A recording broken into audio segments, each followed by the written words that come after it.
I'm not hearing from that many people who say, give us more on issues. I am hearing from a lot of conservatives who say, you're not writing enough about Bill Ayers, you're not writing enough about ACORN, the voter registration brewing that brings us to our next scandal. subject, actually, and it's the ACORN vote fraud charges. And they've been very active in Indiana, very active in Ohio, both of which are in play in this election.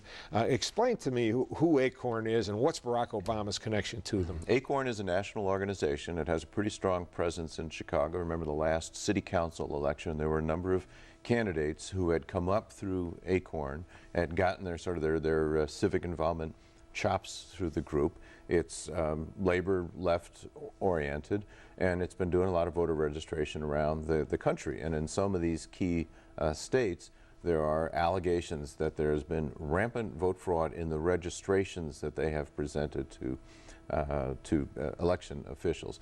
There's always some of that when you do a massive voter registration drive. People give you something phony, they sign their name to something. I think the question is whether the people that they hired to get these registrations were doing this consciously.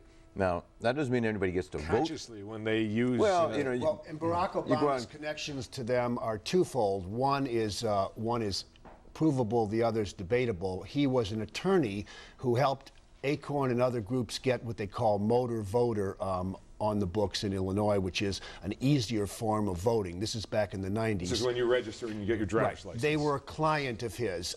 What's debatable now is whether he actually gave $800,000 to ACORN to assist in voter registration. He says he didn't. Others say he gave it to a front group that used a different name and then funneled the money to ACORN. Either way, they've been on the same page philosophically and politically.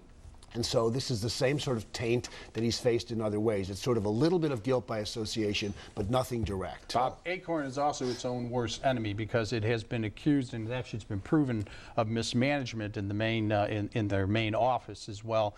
And it's become a favorite whipping boy of conservatives who say that they are radical and that they've gone over the edge in terms of not only affordable housing issues, but also this voting issue as well, and they're trying to link Obama to that. They're also running a very aggressive defense against these charges. I mean, they've become partisan in their handling of this issue. Yeah.